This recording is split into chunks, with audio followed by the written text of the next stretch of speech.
Mellow greetings, nerds. Welcome back to the channel. And if you're new here, welcome in. Buckle up, because today we are in for a wild ride with Demolition Man. Demolition Man was directed by Marco Brambilla, stars the always macho Sylvester Stallone, Wesley Snipes in all his Wesley Snipes glory, and absolutely stunning Sandra Bullock, and a couple of other people we'll mention along the way. The film premiered October 8th, 1993, and premiered at #1 at the box office, making $14.2 million that weekend alone. It would go on to make $159 million at the box office, and then in March 1994 see its home release. Sylvester Stallone plays a man by the name of John Spartan, a very gung-ho cop whose method is blow stuff up first and ask questions later. A very 90s cop, if you will. Are you sure this is real life? Barely. Spartan is a legend. I've been doing a historical study, over 1,000 arrests over. And I've got to tell you, this movie had me hooked in the first 2.5 minutes. The opening scene takes place in the then dystopian future of LA 1996. It's crazy what they thought was going to happen in 3 years.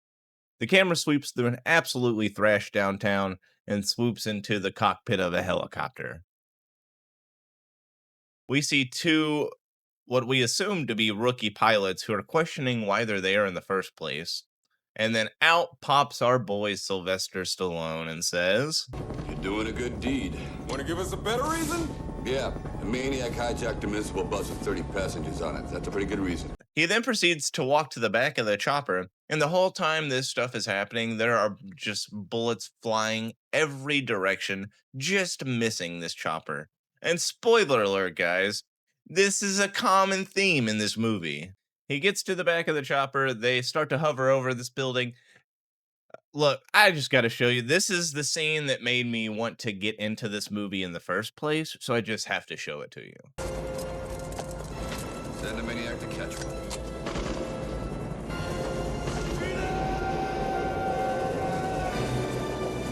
Enough said. So John lands on this roof and he marks all these dudes, and now he's rampaging through this building looking for his arch enemy, Simon Phoenix. Simon Phoenix is played by Wesley Snipes, and I've got to tell you, he absolutely kills this role. We cut to Simon stabbing a bunch of holes in barrels full of gasoline, and then John finally shows up. And this is where we get a peek into the beginning of the madness that is the character Simon Phoenix. You're under arrest. Arrest? Shit. The two bicker back and forth for a second, and then Simon lights the floor on fire.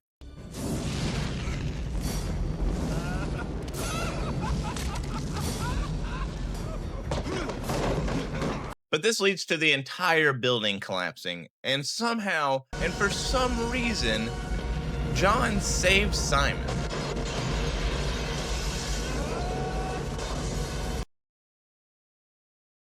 Damn it, John, I'm tired of this Demolition Man shit. Yeah, there it is, there it is.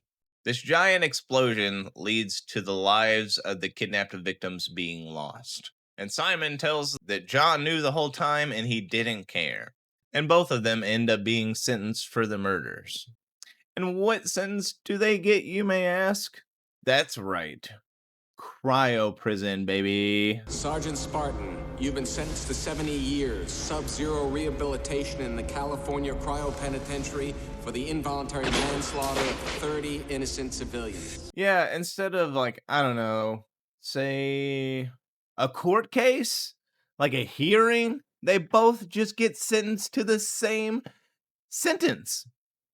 But the scene where John gets frozen, they end up like panning around his frozen body for a full 60 seconds while credits roll across the screen. And it's just such a strange way to introduce like credits into the film. This is followed by a 36-year time jump where we meet Sandra Bullock's character, Lenina Huxley.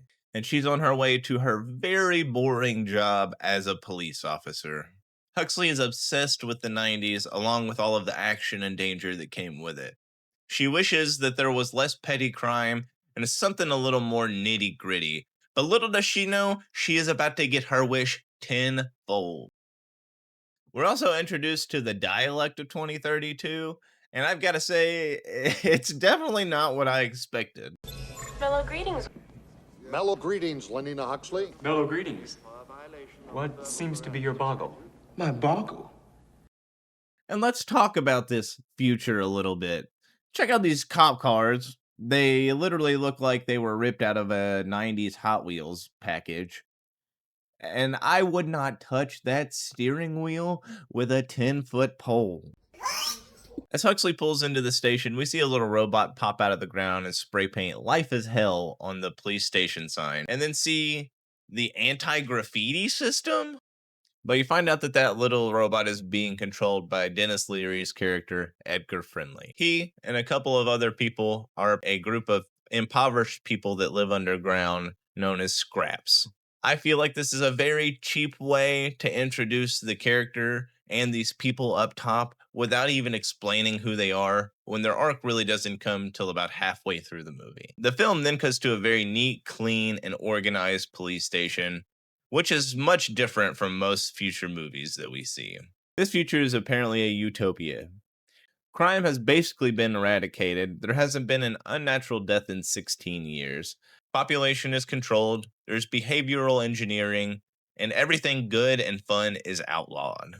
And don't even get me started on these goofy ass clothes that they wear, man. You want to talk about cultural appropriation.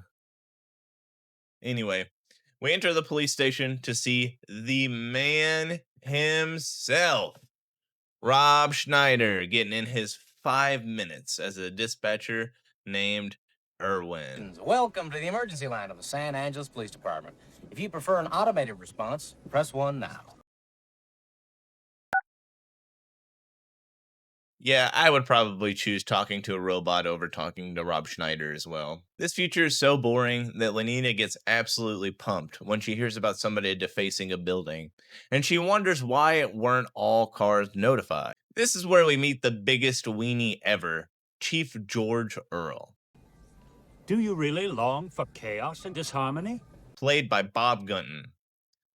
Huxley gets annoyed, as she should, and she walks off and she calls him an Sanctimonious asshole. Lenina Huxley, you are fined 1/2 credit for a sotto voce violation of the verbal morality. My God, how I would be in debt. I would be arrested probably. They would throw my ass in jail. We're also introduced to Benjamin Bratt's character, whose name is Alfredo.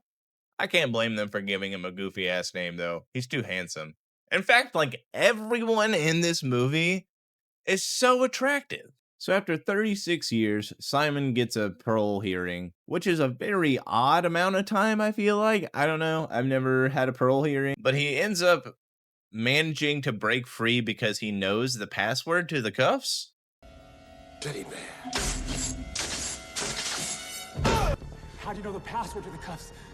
I wish I knew. Simon says die. Perfect. Folks, they don't make them like they used to. He manages to kill 2 guards, a warden, and a doctor before escaping, triggering Identify code 187. MDK. Murder, death, kill, murder, death, kill. Murder, death, kill. Jesus Christ, man, relax. And these police officers are mortified. It's crazy. Simon manages to steal the doctor's vehicle, allowing him to be easily tracked by the police. He's able to find a payphone-like computer called a CompuChat, which just seems like Chat GPT. Lately, I just don't feel like there's anything special about me. You are an incredibly sensitive man who inspires joy feelings in all those around you. He somehow hacks into the computer with ease. Damn, I'm possessed. Wonder if I can play the accordion too. And we find out that he's being brainwashed. Don't you have a job to do? Don't you have someone to kill? Someone to kill? Someone to kill.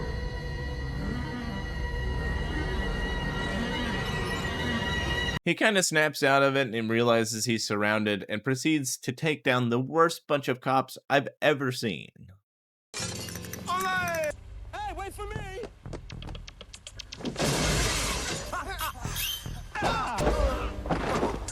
Stupid. I love Snipes' mannerisms in this movie. He feels like the only one putting his whole ass into this movie. Well, maybe not the only one. We're also introduced to Dr. Raymond Cocteau, played by Nigel Hawthorne. You figure out that he hates Edgar Friendly and the scraps that live underground. For a sadly extended period of time, we in San Angeles have been plagued by a pack of subterranean hooligans. You will come to know them as Scraps. Chief Weenie contacts the doctor about Simon, and the doctor tells him that he needs to do whatever needs to be done to get rid of him. The cops absolutely suck so bad in this future, so they decide that they need an old-fashioned cop and thaw out the old John Pop. John Spartan, 5864. Pulmonary activity approaching normal. Body temperature, 63%. We also eventually see a list of names of people that were supposed to have parole hearings that day, and John's name isn't on there, which is weird because, one, he had, I'm assuming, way less priors.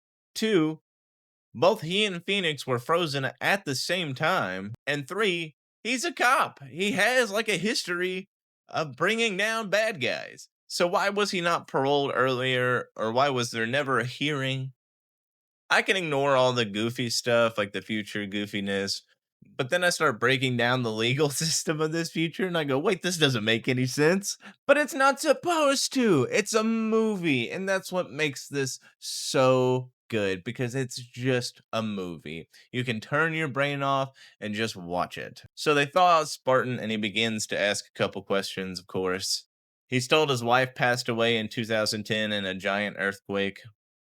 And he has a daughter that we don't get an answer for. This tiny little plot line was so insignificant and could have been written out of the movie that I'm not going to mention his wife or kid again this entire movie, because he only mentions his wife one other time, and then he straight up refuses to figure out what happened to his daughter. Like, he has the option to figure it out, and he just chooses not to. But John is told that if he doesn't help find Simon Phoenix, that he will go back into cryo prison, and he reluctantly agrees to. We cut forward to them back at the police station, and John exiting the bathroom, complaining that there is no toilet paper. And everyone goes into hysterics about how toilet paper is some primitive thing, and he doesn't know how to use the 3 seashells. Place where you're supposed to have the toilet paper, you got this little shelf with 3 seashells on it. He doesn't know how to use the 3 seashells. The fucking what? One, how did toilet paper over 36 years basically become a fossil? No one uses it. 2, why seashells? And 3, why 3 of them? Side note, it's absolutely hilarious that John figures out the ticket system and uses that to wipe his ass. For repeated violations of the verbal morality statute. So much for the seashells. Brilliant, really. Chief Weenie constantly refers to John as a caveman, which is weird because, again, it's only been 36 years. I'm really surprised there's no flying cars in this movie. But I don't know, Chief Dingus might be the real bad guy in this movie. Because who called for Phoenix's hearing? Who programmed him? But also, the Chief is a huge weenie and dingus, so I don't know. He gets all his information from a computer. Our computer has already examined every feasible scenario resulting from the appearance of Simon Phoenix. So John thinks the first thing that Simon's going to try to do is find a gun. And guess what? He's right, but the only place to find a gun now is in a museum? Guys, it's been 36 years. It's been 36 years. Phoenix ends up finding the museum first. And again, we get so many great Snipes antics here. It's amazing. Like I'm telling you, he's the best part of this movie. Home sweet home. The Armory exhibit. You will find displayed.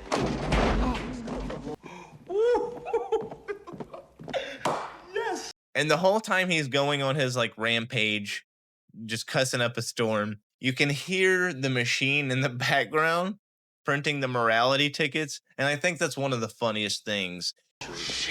You want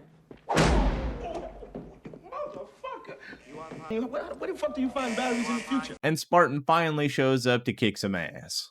John busts in, but it's too late. Simon has already gotten to the guns, and Simon says, please. do you remember how I was saying that missing shots was a common thing in this movie? I give you example number 2. Keep dreaming. They shoot at each other through the museum. Notice how I said shoot at each other through the museum.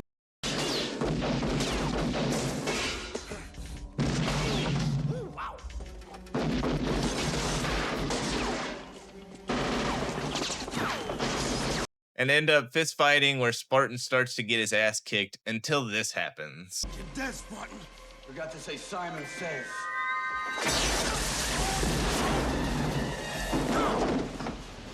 Simon escapes through a hole in the roof and strangely enough runs into Dr. Cocktail, who he can't kill. It's here that we find out that Dr. Cocktail is the one that's thawed and reprogrammed Simon in order to kill Edgar Friendly. And you were doing so well. Now, don't you have a job to do? Huh? Isn't there a thought repeating in that barbaric brain of yours? The name Friendly. But before any more explanation can happen, John shows up and Simon takes off. Again, the dialect in the future is fantastic. He's finally matched his meat. You really licked his ass. What? What the fuck? That's met his match and kicked his ass. Dr. Cocktail is caught off guard by the appearance of John and wonders what he's doing here, but thanks him for saving his life anyway, and invites him out to the fanciest place in town. I would like to invite you to join me to dinner tonight. The both of you. Please, I insist. I would like you to accompany me to Taco Bell. Fun fact, the US version and the UK version differ because the US version has Taco Bell winning the franchise wars, and the UK version has Pizza Hut winning the franchise wars. Interestingly enough, I've seen both, but the one that I recently watched was the UK version, so I was very confused when Pizza Hut popped up. I would like you to accompany me to Pizza Hut. In the next few scenes, we find out that physical cash is obsolete, Arnold Schwarzenegger was the president at one point, and all restaurants are Taco Bell. There's a discussion at the dinner table, and we find out that John was awake the entire time during cryo. But before we can get more explanation on this, the dinner's interrupted by the scraps. John thinks that they might be trying to hurt people, so he goes and does what he normally does, his Demolition Man bullshit. You're gonna regret this the rest of your life. Both seconds of it. He kicks a bunch of their asses, but after the rest of them run off, he realizes they were just trying to steal food. Looks like there's a new shepherd in town. That sheriff. But Cocktail and his assistant tell them that they're just a bunch of bums and hooligans. We cut to a scene of Simon confronting Dr. Cocktail, demanding that he thaws out his crew. He's also now wearing this sick Mad Max looking armor, and I love it, man. We then cut to Huxley's apartment, where everything is covered in 90s memorabilia, and things are getting a little sexy. John gets a little confused when she tries to, what we're gonna call digital doink.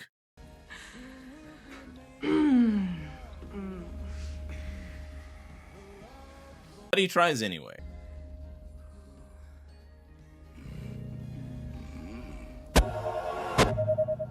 They start to argue about how things are different. Contact, I didn't touch you yet. But I thought you wanted to make love. Is that what you call this? And Lenita starts to feel uncomfortable and she asks him to leave. John goes to the apartment that Huxley has provided for him, where he starts to scrub the footage of Simon escaping from the museum. And he realizes that Dr. Cocktail is up to no good. And we also find out that he was rehabbed with sewing. I'm a seamstress? Oh, that's just great. I come out of cryo prison and I'm Betsy fucking Ross. If Phoenix comes out and he can access computers, operate all vehicles, knows the location of every damn thing in town, and is 3 times stronger than when he went in. The next day, John ends up figuring out that Simon has probably gone into the sewers, the one place that the cops won't go. and decides to go in after him. Lenina and Alfredo also tag along and want to help, but they seem very hesitant. And we finally get a look at the Scraps' home, an underground city. It's massive, it's dark, it's damp, and it's dirty.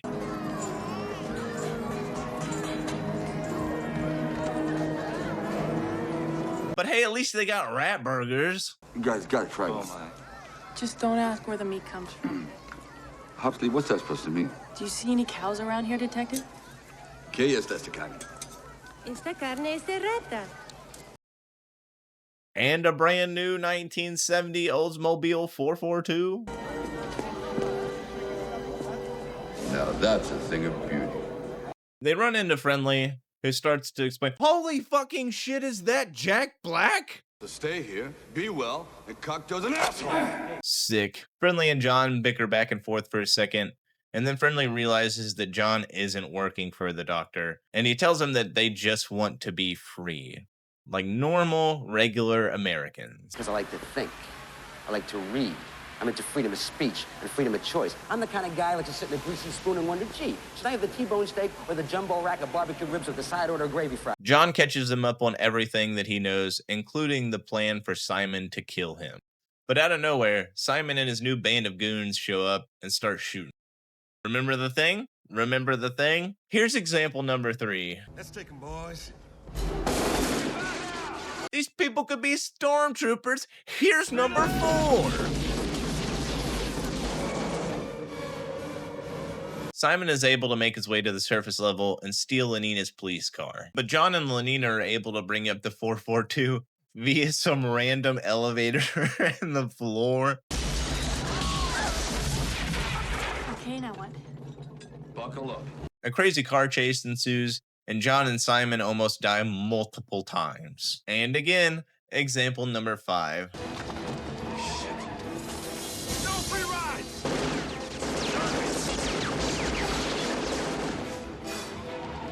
John is able to take control of the police car before wrecking it, but Simon manages to escape again. They somehow manage to show up at the police station, and Edgar and his gang show up as well, and let John know that they are not in this alone. And hell yeah, look at my boy Alfredo here. Well, look at you. You get a bump on the noggin and you think you're Pancho Villa? Who? Chief Weenie is also here. But Huxley is finally getting these sayings down. Lieutenant Huxley! Chief, you can take this job and you can shovel it. We see that Simon and his gang have made it back to Cocteau, and Cocteau is now monologuing about his plans. Going on and on before Simon is just fed up and he orders one of his goons to murk him. That's who you remind me of. An evil Mr. Rogers. Will you please kill him? He's pissing me off.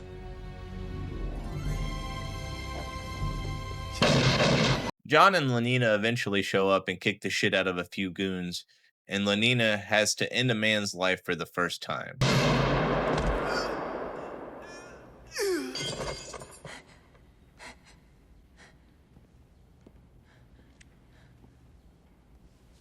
Man has died by my hands. She doesn't really seem too fazed about it, though. But hey, she manages to be one of the only people to hit a shot in this movie. They find out that Phoenix has gone to the cryo prison to release all the inmates. What do we have left that's good, huh?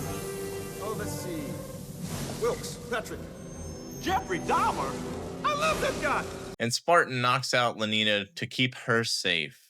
Spartan shows up and crashes the 442 through a gate. Send a maniac to catch a maniac.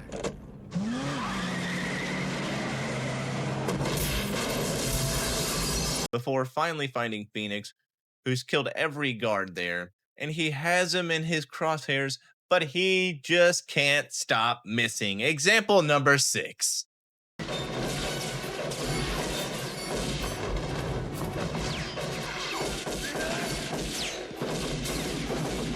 This whole fight is just 3 straight minutes of missed shots followed by a 1-minute fist fight. It's kind of anticlimactic.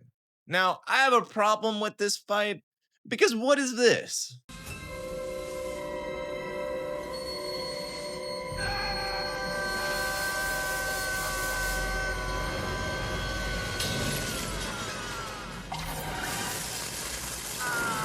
They were literally right next to each other. And Spartan was on the he was in the sitting position, all right?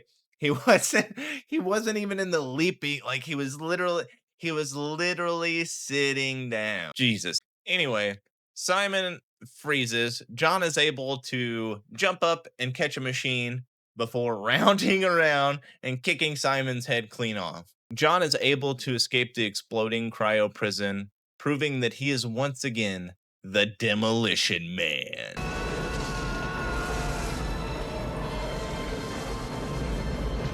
We get a very unnecessary kiss between Huxley and Spartan, and the movie ends. I think I'm gonna like the future. Now that you've demolished everything. But there's just one thing I want to know. How's that damn 3 seashell thing work? So many questions. Remember his wife and daughter? What about the other cities? Is this the whole world? So many. I have so many questions. The movie would go on to spawn a comic book tie-in published by DC, a few video games, some toys, and even a pinball machine. This movie was a wild ride from start to finish. I loved it. I loved the 90s action of it, and I would love to see more movies today like this. I feel like there isn't enough just goofy, turn off your brain action movies. Everyone is too critical about everything, and nobody has fun anymore. Oh my god, we're becoming them! Anyway, thanks for watching, guys. I hope you really enjoyed this as much as I did. Sorry it's taken so long. Let me know your thoughts on this movie, and I would love to hear any memories that you have with it. That's one thing I would absolutely love with these movies that I do, is to hear what memories you have tied to it. Thanks a lot, and see you next time on the grid.